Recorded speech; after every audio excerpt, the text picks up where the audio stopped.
చెప్తాను. కొద్దిమంది, అది కులం ఉండదు, మతం ఉండదు, అది హిందువులు ఉండొచ్చు, ముస్లిమ్స్ ఉండొచ్చు, లేదా క్రిస్టియన్స్ కూడా ఉండొచ్చు, లేదా ఇంకొక మతం వలన ఉండొచ్చు. వాళ్ళు చేసే తప్పుల్ని ఒప్పు చేసేటువంటి ప్రయత్నంలో భాగంగా నాయకుడు బలంగా ఉండకూడదు, నాయకత్వం బలంగా ఉండకూడదు, సమర్థవంతమైనటువంటి నాయకత్వం ఉండకూడదు. ఈ నియోజకవర్గం మేము భౌగోళిక స్వరూపం కావచ్చు, సామాజిక స్వరూపం మీద కావచ్చు, అవగాహన ఉన్నటువంటి నాయకత్వం ఉండకూడదు అనే ఆలోచనతోనే, రాజకీయంగా అస్థిరత్వం ఉంటేనే మేము లబ్ధి పొందుతామనే ఆలోచనతో మాట్లాడేటువంటి కొంతమంది వ్యక్తులు, నాయకులు కూడా కదా ఆయన చెప్తున్నారు, నాయకులు కూడా కాదు, వాళ్ళు కమ్యూనిటీకి చేసినది ఏమి ఉండదు. కమ్యూనిటీని అడ్డం పెట్టుకుని వాళ్ళు లబ్ధి పొంది వాళ్ళు బతుకుతూ ఉన్నారు. గడిచిన 20 ఏళ్ళలో రాజకీయాల్లో ఉన్నాం. ఎవరైతే ఆ కమ్యూనిటీని చూపించే అవకాశం పుచ్చుకున్నారో వాళ్ళు ఇల్లు కట్టారు, కానీ ఇమాం మౌజన్లకు ఇల్లు, వాళ్ళు జీతాలు పెన్షన్లు తీసుకున్నారు, కానీ ఇమాం మౌజన్లకి గౌరవ వేతనాలు ఇవ్వాల. ఇచ్చింది చంద్రబాబు నాయుడు గారి ప్రభుత్వం. ఈరోజు ఇల్లు కట్టించాలనే ఆలోచన ఉన్నది ఇక్కడ ఉన్నటువంటి స్థానిక ఎమ్మెల్యేగా మా నాయకత్వం. అంతేకాకుండా పేద ముస్లిమ్స్ రోడ్డు మీద పెళ్ళిళ్ళు చేసుకుంటే 3,000 రూపాయలు ఒక కళ్యాణ మండపానికి రేట్ ఫిక్స్ చేసి కళ్యాణ మండపం కట్టించింది కూడా మేము ముస్లిమ్స్ కోసము, మేము కట్టించిందే ప్రతిపక్షం వాళ్ళు ఎట్లా కులాన్నో మతాన్నో తిట్టేవాడు ఇప్పుడు నాయకుడు కాదు, ఒక కులాన్నో మతాన్ని మాత్రం చూసేవాడు కూడా నాయకుడు కాదు. అందరూ సమానం. పేదల్ని ప్రత్యేకంగా చూడాలి, ఈ ప్రాంతాన్ని ప్రత్యేకంగా చూడాలి, ఈ ప్రాంత అభివృద్ధి ప్రత్యేకంగా గమనించాలి. అంతేగాని ఎన్నికలు అయిపోయింది, అధికారం లేకున్నాం. మొట్టమొదటిసారిగా నాకు ప్రభుత్వంలో ఒకసారి అవకాశం ఇచ్చినారు. మంచి చేయాలనే ఆలోచనతో తీసుకునేటువంటి నిర్ణయాల్లో భాగంగానే మేము కొంచెం కఠినంగా వ్యవహరిస్తూ ఉంటాం. దీంట్లో ఎవరి మీద కక్ష సాధింపు ఉండదు, ఏ కులాన్నో మతాన్ని ఇబ్బంది పెట్టాలనే ఆలోచన ఉండదు. ఎందుకంటే ఒక కులాన్ని మతాన్ని విమర్శిస్తేనో, కులాన్ని మతాన్ని దోషిగా నిలబెట్టే ప్రయత్నం కానీ, కక్ష సాధించేటువంటి ప్రయత్నం చేస్తే మన లెవెన్ రెడ్డికి పట్టిన గతి ఎవరికైనా పడుతుంది. జగన్మోహన్ రెడ్డి చేసిన పని అది. ఆయనకు అధికారం వస్తే ఒక కులాన్ని నిర్మూలించాలనుకున్నాడు, ఒక కులానికి ఆపాదించి రాజధానిని నిర్మూలించాలనే ప్రయత్నం చేసినాడు. ఎక్కడ కూడా ఈ రాష్ట్రానికి మంచి చేయాలనే ఆలోచన చేయలేదే. ఎక్కడ కూడా ఈ రాష్ట్రంలో ప్రజలకు మంచి జరగాల, ఈ రాష్ట్రం అభివృద్ధి జరగాలనే ఆలోచన ఆయన చేయలేదు. కానీ చంద్రబాబు నాయుడు గారు రాగానే అదే అమరావతి రాజధాని పూర్తిగా వస్తుంది ఈరోజు. అదే రకంగా ముస్లిం జీవితాల్లో గతంలో ఏదైతే తెలుగుదేశం ప్రభుత్వము చంద్రబాబు నాయుడు గారి నాయకత్వంలో ముఖ్యమంత్రిగా ఆయన చేసినటువంటి కార్యక్రమాలని మరింత మెరుగుదిద్దుతూ మరిన్ని కార్యక్రమాలు ముస్లింల సంక్షేమం కోసం, అభివృద్ధి కోసం చేసేటువంటి ప్రయత్నాలు మీరందరూ సహృదయంతో అర్థం చేసుకోమని చెప్పేసి కోరుతా ఉన్నాను. ఊరిలో కొంతమంది ఈ ఊరు మాది, ఓ 10 మంది 20 మంది చేతుల్లో ఉంది, మేమేం చేసినా జరుగుబాటు కావాలా, మమ్మల్ని ప్రశ్నించకూడదు, మమ్మల్ని ప్రశ్నిస్తే మాకు మతం ఉంటుంది, మాకు మేము చేసే దౌర్జన్యాలు. క్రిస్టియన్ ఆస్తులు తీసుకున్నప్పుడు వీళ్ళకి మతం గుర్తుకు రాలా. క్రిస్టియన్ ఆస్తుల్లో ఈ రోజున కేసులు ఉన్నాయనుకుంటున్నారేమో. లేదు, మీ ప్రభుత్వంలో జగన్మోహన్ రెడ్డి ప్రభుత్వంలో కూడా కేసులు పడినాయి మీ మీద. మరి ఆ రోజున మీరు సమాధానం చెప్పాల్సినటువంటి పరిస్థితి ఉంది. పారిపోయినారు ఆ రోజు కూడా. ఈరోజు కొత్తగా పారిపోయేది కాదు, అప్పుడప్పుడు పారిపోతూ ఉంటారు. అప్పుడప్పుడు ఎందుకు పారిపోతున్నారు? మీ మతస్థులకు మీరు సమాధానం చెప్పండి, ఈ ఊరికి సమాధానం చెప్పండి, తర్వాత రాజకీయాల్లో కొనసాగండి. ఈ రోజున మీరు చేసేటువంటి చిన్న చిన్న బెదిరింపులకి, ఎందుకంటే అనుభవజ్ఞుని నేను చాలా చూసిన, అప్ అండ్ డౌన్ చూసిన, కష్టాలు చూసిన, అవమానాలు చూసిన, నిరంతరము మీతోనే ఉన్నా, నిరంతరం మీకోసమే బతికిన. ఈరోజు కూడా కొత్తగా మాకు చూడండి ఏమి ఇవ్వడంలే, చూసిండేదే మళ్ళీ వాడికి లేపు వచ్చింది. ఈ రోజున ఊరు శాశ్వతంగా ఉంటుందని బలంగా నమ్మేటువంటి వాళ్ళం మేము. ఈ ఊరు బాగుండాలని కోరుకునేటువంటి వాళ్ళం.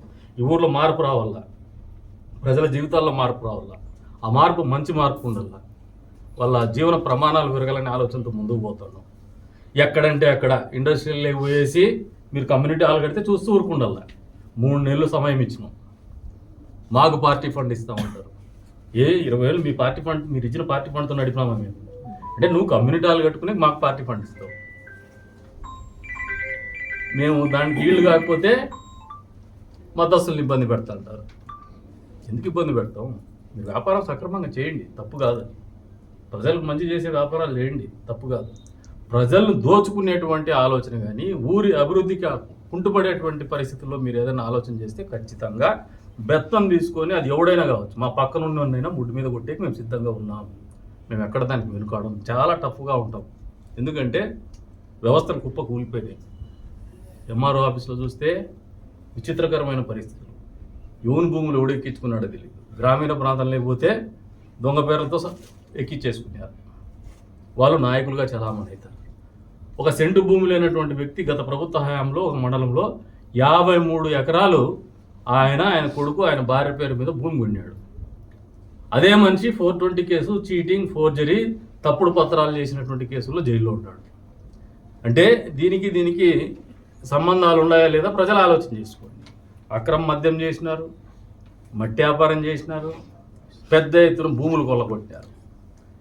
వీళ్ళు చేసిన పాపాలకి అధికారులు కూడా బలైపోతూ ఉన్నారు.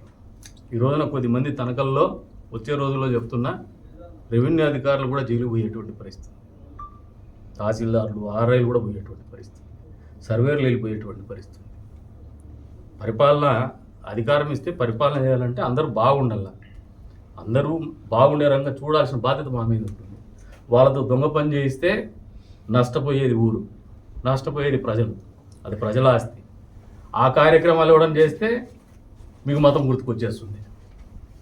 అందరికీ అప్పీల్ చేస్తాను, ఈ మతవాదుల ఆలోచన విధానం, ఆ మతం కూడా వీళ్ళు మీ మతస్థులకి ఏం చేసినారో నాకు తెలియదు.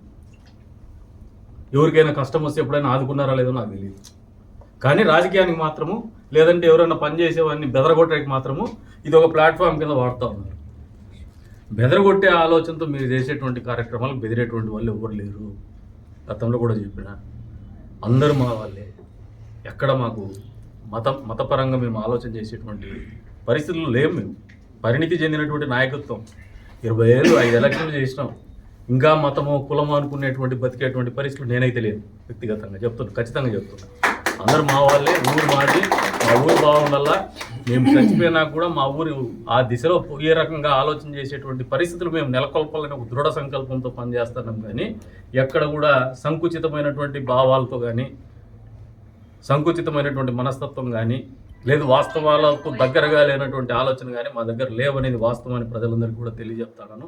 ఎవరైనా మతం పేరు మీద విద్వేషాలు రెచ్చగొట్టేటువంటి పరిస్థితి, రాజకీయాలు మాట్లాడేటువంటి పరిస్థితులు వాళ్ళు కూడా ఐడెంటిఫై చేస్తాను. వచ్చేటువంటి రోజుల్లో ఖచ్చితంగా ఈ మత విద్వేషాలు రెచ్చగొట్టేటువంటి ఆలోచన ఉన్నటువంటి వ్యక్తుల మీద చర్యలు ఉంటాయి. స్పేర్ చేయం, వార్నింగ్ ఇస్తాను.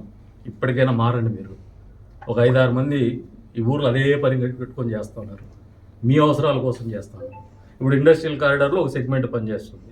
వాళ్ళ ఆలోచన ఏమంటే ఐఏఎస్ ఇచ్చిన భూముల్లో ఆ కమ్యూనిటీ వాళ్ళు కడితే మేము కూడా కట్టుకోవచ్చు, మాకు వాల్యూ వస్తుందని. మీకు వాల్యూ రావాలని ఆలోచన చేయడం తప్పు కాదు. దానికి ప్రభుత్వాలు ఉన్నాయి, మమ్మల్ని వాడుకోండి. మీకు వాల్యూ వచ్చే రంగా చేయాల్సిన బాధ్యత మా మీద ఉంది. మీ ప్రాంతంలో మంచి జరగాల్సినటువంటి పరిస్థితులు కల్పించాల్సినటువంటి బాధ్యత ఈ ప్రభుత్వం మీద మా మీద ఉంది. చేస్తాం. కానీ మీరు దౌర్జన్యంగా చేసేసి మేమేం చేసినా మీరు గమనం ఉండాలనే ధోరణి మాత్రం మేము వ్యతిరేకం. చట్టాలు ఉన్నాయి, వ్యవస్థలు ఉన్నాయి, దానికి లోబడే పనిచేయాలి ఎవరైనా. నేనే చట్టం, మాకు అసలు చట్టం వర్తింపజేయదు, మమ్మల్ని ముట్టుకుంటే మా మతం అడ్డం వస్తుందనే ధోరణి ఉంటే మాత్రము స్పేర్ చెయ్యము, ఎక్కడ వెనకడుగు వేయము. ఖచ్చితంగా వ్యవస్థలు పనిచేయనిస్తాం, వ్యవస్థలకు లోబడే పనిచేస్తాం, చట్టాలకు లోబడే పనిచేస్తాం. మీకు ఏమన్నా అవసరాలుండి, కష్టాలుండి, మేము చేయాల్సిన బాధ్యత ఏదన్నా ఉంటే మీరు మాకు వచ్చేసి రిప్రజెంట్ చేయకపోయినా మీ కోరికలు, మీ ఆలోచన కూడా మాకు తెలుసు. తప్పు కాదు.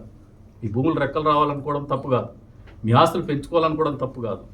కానీ సరైనటువంటి విధానంలో పెంచుకోండి. దానికి ఒక పద్ధతి ఉంటుంది. నేను చేయడానికి సిద్ధంగా ఉంది, ఈ ప్రభుత్వం చేయడానికి సిద్ధంగా ఉంది. మేము వ్యతిరేకం చేయాలని ఏం లేవు. మీరు అట్లే మగ్గిపోవాలా, మీ భూములు రాకూడదు, మీ భూములు ఇండస్ట్రీలోనే ఉండాలని ఆలోచనతో మేము లేము. కానీ దానికి ఒక సిస్టమ్ ఉంటుంది.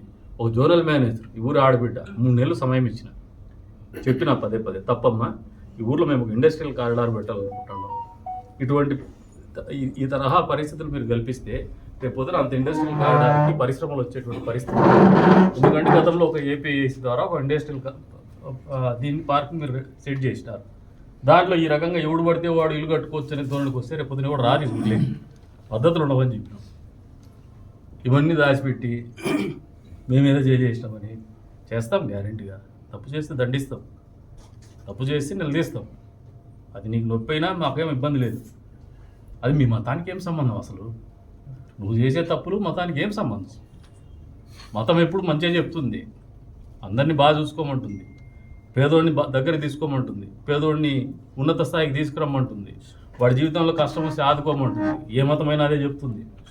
అంతకు మించిన మతం లేదు, మానవత్వాన్ని మించిన మతం లేదు. మీకు మూర్ఖులయ్యి ఇప్పటికీ మతం పేరు చెప్పుకొని బతకాలని చూస్తున్నారు. ఆ కాలం వెళ్ళిపోయింది, అవుట్డేటెడ్ మీరంతా. ఇంకా మీ ట్రాప్లో పడే వాళ్ళు మాకు ఓట్లు వేయకూడదో లేదంటే రాజకీయాల్లో ఒక పార్టీకి చెందినటువంటి వ్యక్తులు మీరు మాట్లాడే మాటలు మీకు నచ్చచ్చేమో, కానీ న్యూట్రల్గా ఉండే వాళ్ళకి కానీ, సామాజిక బాధ్యత కలిగినటువంటి వాళ్ళకి కానీ, కనీస జ్ఞానం ఉన్నటువంటి వాళ్ళు కానీ ఎవరు కూడా మిమ్మల్ని నమ్మరు. నమ్మాల్సినటువంటి అవసరం లేదని వాళ్ళకు కూడా చెప్తున్నాం, ప్రజలకు కూడా. ఎందుకంటే మేము ఈ ఊరు బాగు కోసం చేస్తున్నాం, మనందరి బాగు కోసం చేసేటువంటి కార్యక్రమం ఉంటుంది కదా. ఎవరి మీద కక్ష సాధింపు కానీ ఎవరిని ఇబ్బంది పెట్టే ఆలోచన కానీ మాకు ఉండదు అనేది వాస్తవం మీరు అందరూ గ్రహించుకోమని చెప్పేసి కూడా తెలియజెప్తున్నా. కానీ కఠినంగానే ఉంటాయి మా నిర్ణయాలు. ఇప్పుడు హౌస్ సైడ్స్ మీద కూడా ఈరోజు మధ్యాహ్నం కొంచెం క్లారిటీ ఇచ్చేస్తాం ఈరోజు. ఎందుకంటే నిన్న రోజు ఇవ్వాల్సింది ఇంకా ఈరోజు కమిషన్ లేకపోయినా కానీ మేము అయితే ఇస్తాం. దానికి కొన్ని చట్టానికి లోబడే ఉంటాయి. గవర్నమెంట్ భూమి కొట్టేసిన అయితే స్పేర్ చేయదు.